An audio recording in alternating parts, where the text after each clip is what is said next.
Assalamualaikum warahmatullahi wabarakatuh. Bismillahirrahmanirrahim. Eh, Perkenalkan, nama saya Selinda Jauza dari kelas 5A. Sebelumnya, saya ucapkan terima kasih kepada Ibu Dr. Ida Farida CH MPD selaku dosen mata kuliah metodologi penelitian.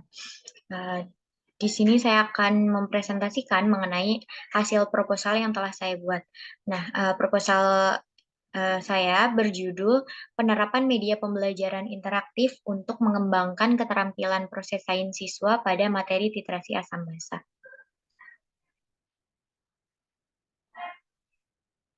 Nah, langsung saja akan dipaparkan mengenai yang pertama ada latar belakang masalah, yang kedua ada rumusan masalah, tujuan penelitian, manfaat penelitian, yang ketiga ada definisi operasional, yang keempat ada kajian teori, yang kelima ada kerangka berpikir, dan yang keenam ada metodologi penelitian. Nah, langsung saja yang pertama yaitu latar belakang masalah.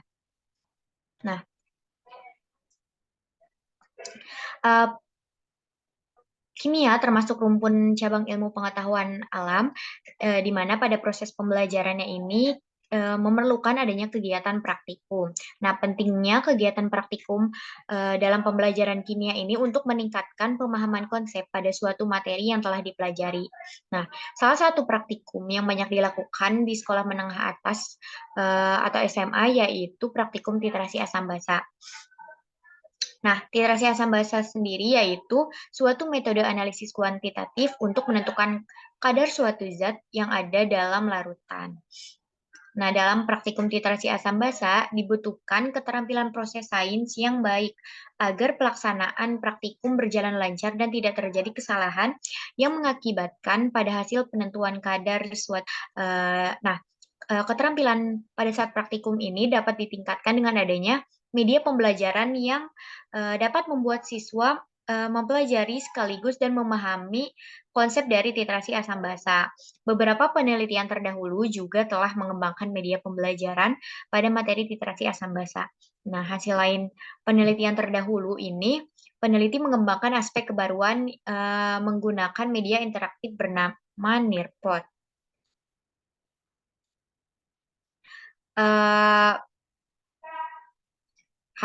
Contoh penelitian terdahulunya yaitu terdapat sebuah penelitian yang uh, mengembangkan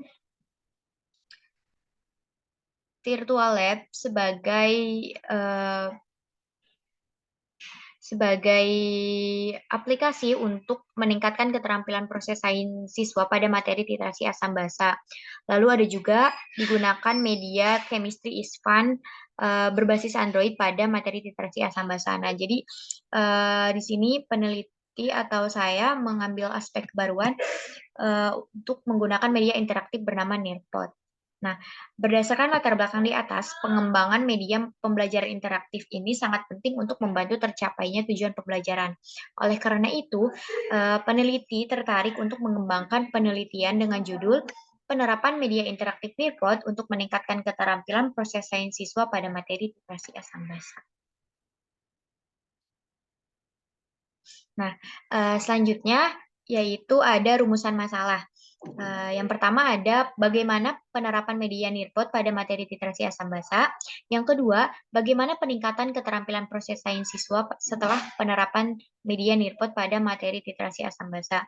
Yang ketiga, bagaimana respon siswa terhadap pembelajaran dengan media Nearpod pada materi literasi asam basa. Lalu ada tujuan penelitian. Yang pertama, mendeskripsikan penerapan media Nearpod pada materi literasi asam basa. Yang kedua, menganalisis peningkatan keterampilan proses sains siswa setelah penerapan media Nearpod pada materi literasi asam basa. Dan yang ketiga, menganalisis respon siswa terhadap pembelajaran dengan media Nearpod pada materi literasi asam basa. Nah, kemudian di sini ada manfaat penelitian. Di sini ada bagi siswa, yaitu siswa akan mendapatkan suasana belajar baru dengan media pembelajaran Nearpod, sehingga membantu dalam mempelajari materi literasi asam basa. Selain itu, meningkatkan keterampilan proses sains siswa, sehingga keterampilan praktikum serta memecahkan berbagai permasalahan baru. Yang ketiga, pembelajaran dapat dilakukan secara optimal dan fleksibel sehingga siswa dapat belajar, sampai paham dalam waktu tertentu. Nah, media pembelajaran interaktif ini juga, eee, dapat menarik dan meningkatkan motivasi belajar, karena berbasis teknologi. Bagi peneliti sendiri tentunya, eee dapat, bermanfaat bagi penelitian, pengembangan media untuk meningkatkan keterampilan proses, sains siswa pada materi literasi asam basa. Next. Nah, selanjutnya ada definisi operasional. Yang pertama ada Nearpod. Nearpod adalah aplikasi untuk pembelajaran online dan offline yang memungkinkan peserta didik dapat berinteraksi secara langsung maupun tidak langsung. Yang kedua, yaitu definisi operasional dari keterampilan proses sains, merupakan keterampilan yang mencakup intelektual, sosial, dan fisik yang ada dalam diri siswa. Di mana keterampilan proses sains ini diantaranya keterampilan observasi, mengukur, mengklasifikasikan, memprediksi, mengomunikasikan, serta menyimpulkan hasil.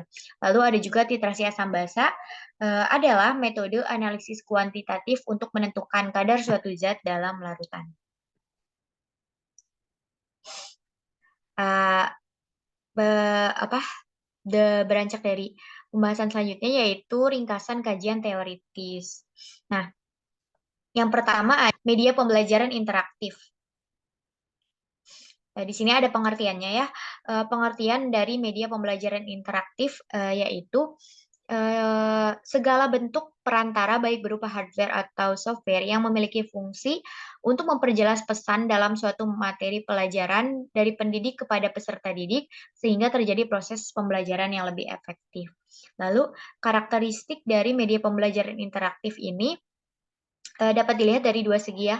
Yang pertama segi ekonomis, yang kedua adalah kemampuan media dalam melakukan antisipasi terkait media pembelajaran yang kurang interaktif atau efektif.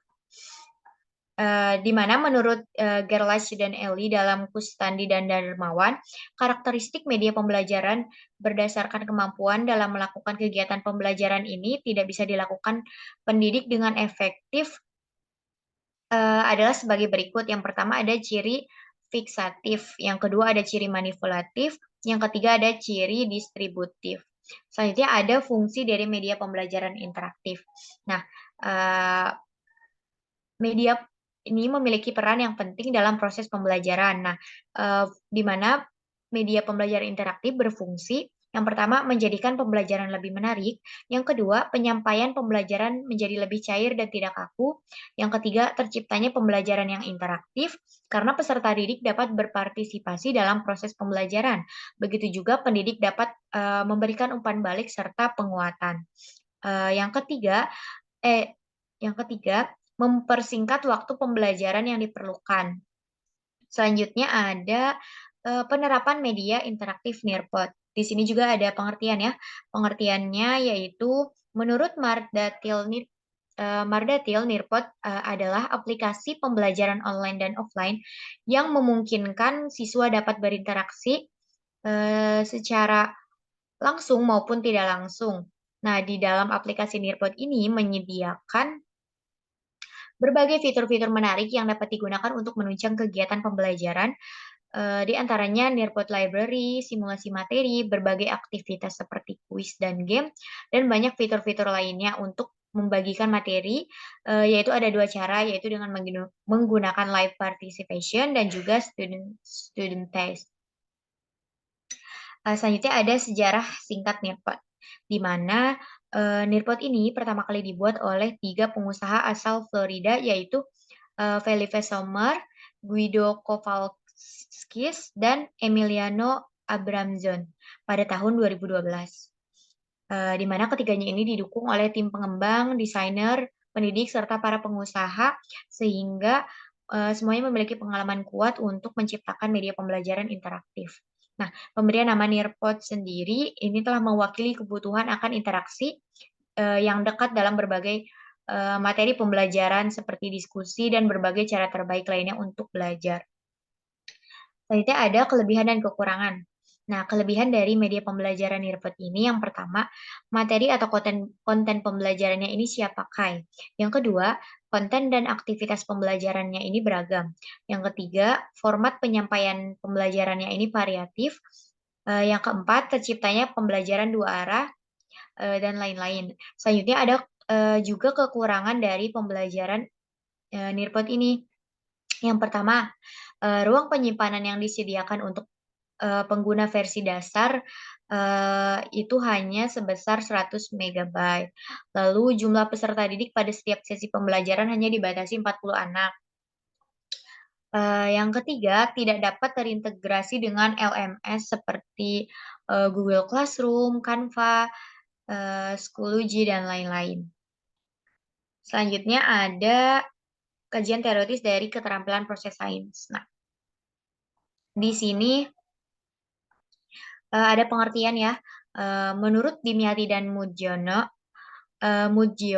keterampilan proses sains mencakup keterampilan intelektual, sosial, dan fisik yang saling terkait dengan keterampilan dasar yang ada dalam diri siswa. Di mana keterampilan proses sains ini terintegrasi dari 6 keterampilan. Selanjutnya ada manfaat dari keterampilan proses sains. Yang pertama, memiliki manfaat dalam memecahkan masalah yang dihadapi dalam kehidupan. Yang kedua, memberi bekal siswa untuk membentuk konsep sendiri dan cara bagaimana mempelajari sesuatu. Yang ketiga, membantu siswa mengembangkan diri dan kreativitas siswa.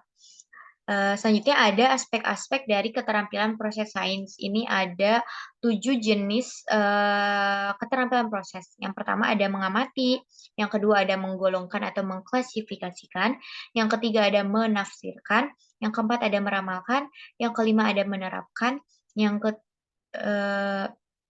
ketujuh ada merencanakan, dan yang terakhir ada mengomunikasikan. Selanjutnya, yang terakhir ada kajian teoritis dari literasi Asambasa.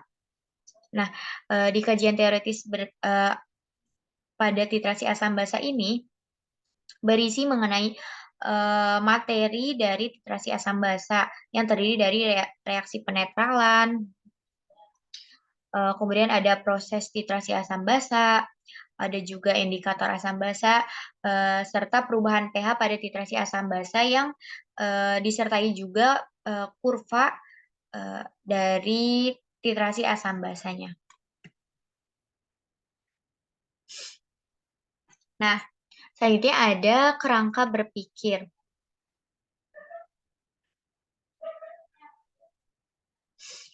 Kerangka berpikirnya ini, yang pertama, penggunaan media pembelajaran yang interaktif ini kan akan mempermudah siswa dalam memahami materi yang disampaikan oleh guru. Nah, sebaliknya, jika media pembelajarannya tidak interaktif, dapat menyebabkan siswa menjadi bosan dan penerimaan pembelajaran siswa juga tidak maksimal. Tentunya siswa akan semakin kesulitan dalam memahami materi. Oleh karena itu, diperlukan usaha untuk meningkatkan keterampilan proses sains dengan bantuan media pembelajaran yang interaktif. Nah, media interaktif yang digunakan yakni Nearpod dengan meningkatkan keterampilan proses sains. Nah, aplikasi ini berbasis web yang mempermudah dan menarik minat siswa dengan beberapa atau variasi fitur yang dimilikinya. Adanya aplikasi ini dapat menguatkan kemampuan dan pemahaman siswa terhadap apa yang dipelajari melalui pengembangan menggunakan teknologi dan analisis yang mendalam. Nah, dalam penelitian ini memfokuskan untuk meningkatkan keterampilan proses sains siswa menggunakan Nearpod pada materi literasi asam basa. Tujuan akhir dari penelitian pengembangan ini untuk mengetahui kelayakan media interaktif Nearpod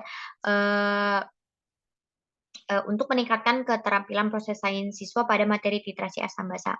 Nah, di sini ada kerangka berpikirnya, di mana pembelajaran dengan media yang dapat meningkatkan hasil belajar ini. Yang pertama, ada pemahaman siswa dalam meningkatkan keterampilan proses sains,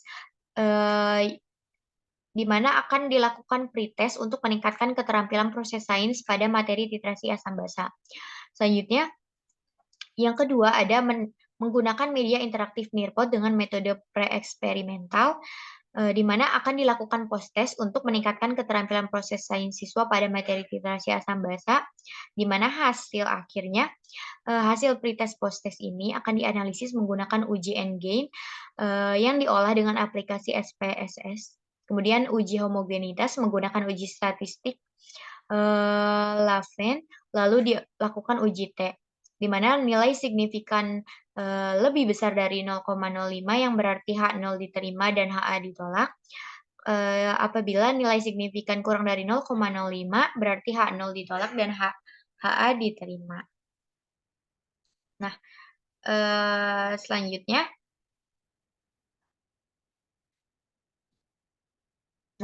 ke kajian penelitian yang relevan terlebih dahulu.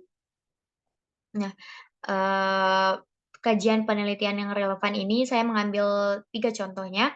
Yang pertama ada pada peneliti yaitu Hani Alicia dan kawan-kawan dengan judul jurnal "Efektivitas Penggunaan Nirpo Terhadap Peningkatan Minat, Belajar Mahasiswa pada Mata Kuliah Termodinamika". Nah ini, persamaannya itu sama-sama menggunakan media Nearpod, tetapi perbedaannya, oleh peneliti sebelumnya digunakan materi termodinamika, sedangkan, oleh saya menggunakan materi literasi asam basa dan menggunakan, keterampilan proses sains, untuk ditingkatkan. Nah, yang kedua yaitu ada, peneliti Alhimni Rusdi dan kawan-kawan, dengan judul jurnal "Pengembangan Media Pembelajaran Virtual Lab untuk Meningkatkan Keterampilan Proses Sains Siswa dan Penguasaan Konsep Materi Literasi Asam Basa pada Siswa SMA Tahun Pembelajaran 2020-2021". Persamaannya, ini yang pertama, sama-sama menggunakan literasi asam basa dan untuk meningkatkan keterampilan proses sains, tetapi di sini perbedaannya yaitu, eee peneliti sebelumnya menggunakan virtual lab, sedangkan saya menggunakan media interaktif Nearpod. Lalu ada yang ketiga yaitu peneliti Zerlinda Febriana dan Kasmuy dengan judul jurnal "Desain Media Pembelajaran Chemistry is Fun Berbasis Android pada Materi Literasi Asam Basa", dengan, persamaan yaitu sama-sama menggunakan materi literasi asam basa, tetapi perbedaannya di sini saya menggunakan, eee media Nearpod, sedangkan peneliti sebelumnya menggunakan media berbasis Android Chemistry is Fun. Nah, eee, lanjut ke pembahasan selanjutnya yaitu metodologi penelitian, di mana, yang pertama di sini ada desain penelitian. Nah, penelitian yang digunakan pada penelitian ini yaitu pendekatan kuantitatif.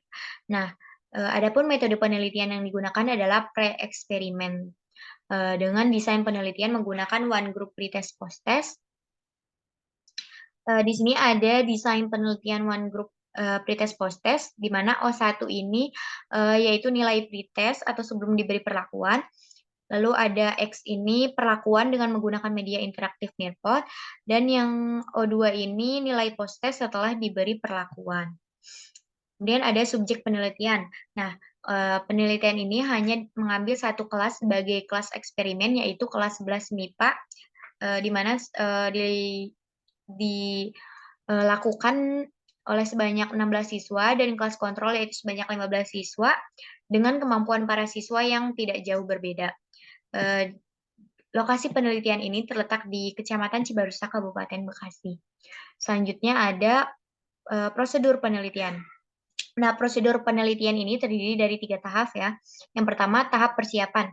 Nah, tahap persiapan ini, terdiri dari, yang pertama analisis silabus KD Kimia kelas 11 SMA, lalu ada analisis literasi asam basa, kemudian dilanjut merumuskan masalah, lalu membuat desain penelitian, lalu ada pembuatan instrumen penelitian, yang terdiri dari 3 yaitu lembar observasi, media interaktif Nearpod, kemudian ada soal pretest dan post-test yang, kemudian, tahap pelaksanaan yaitu pada validasi instrumen penelitian, di mana yang terdiri dari 2, jika valid, maka, akan dilanjutkan dengan pretest, Jika tidak valid akan direvisi terlebih dahulu. Nah, setelah valid akan dilakukan pretest, kemudian dilakukan penerapan media interaktif Nearpod untuk meningkatkan keterampilan proses sains siswa pada materi literasi asam basa, di mana ini, juga dilakukan, lembar observasi dan juga post test. Kemudian selanjutnya dilakukan pengolahan data, lalu analisis data dan kesimpulan yang terakhir. Selanjutnya ada, instrumen penelitian. Nah, pada instrumen penelitian ini ada lembar observasi, yang kedua ada media interaktif Nearpod, yang ketiga ada soal pretest post-test, yang keempat ada hasil validasi instrumen. Nah, selanjutnya yang kelima ada teknik pengumpulan data. Teknik pengumpulan datanya ini disesuaikan dengan kebutuhan peneliti untuk menjawab, semua permasalahan yang telah dipaparkan pada rumusan masalah, di mana, teknik pengumpulan data ini dapat dilihat seperti pada tabel berikut ini ya. Ada, dengan instrumen, sumber data, pengumpulan data, dan hasil data yang diperoleh. Kemudian ada teknik analisis data. Nah, di teknik analisis data ini, yaitu analisis data observasi untuk mengetahui aktivitas siswa selama proses pembelajaran literasi asam basa berbasis Nearpod yang diolah dengan cara menghitung jumlah skor pada lembar observasi, di mana, eee, dilakukan perhitungan persentase, di mana, hasil persentase 80 hingga 100, interpretasinya baik, kemudian 61 sampai 80, mohon maaf, 80 sampai 100 itu interpretasinya sangat baik, lalu 61 sampai 80 itu baik, 41 sampai 60 itu cukup, 21 sampai 40 itu rendah, dan 0 sampai 20 itu sangat rendah. Kemudian ada analisis data skor pada Nearpod, yaitu untuk membantu siswa dan peneliti selama proses penerapan media pembelajaran, di mana, seluruh skor yang didapatkan akan dijumlahkan, kemudian akan, dianalisis data skor nilai pada Nearpod. Lalu ada analisis data pretest post-test dengan uji N-gain, di mana, data ini diolah dengan cara menghitung seluruh skor jawaban yang benar yang diperoleh oleh siswa. Di mana uji N-gain ini dilakukan untuk mengetahui seberapa besar peningkatan, keterampilan proses sains siswa setelah pembelajaran. Uji N-gain ini, dengan perhitungan yaitu skor post-test dikurangi skor pretest, dibagi skor ideal dikurangi skor pretest. Di mana hasil perhitungan N-gain ini akan diinterpretasikan terhadap kriteria indeks N-gain yang terdapat pada, tabel. Lalu setelah, mendapatkan uji N-gain ini data akan diolah dengan aplikasi SPSS, lalu diuji homogenitas dengan uji statistik Levin, kemudian akan dilakukan uji T. Nah, mungkin sekian pemaparan, presentasi mengenai proposal yang telah saya buat. Mohon maaf atas segala kekurangannya. Saya ucapkan terima kasih. Wassalamualaikum warahmatullahi wabarakatuh.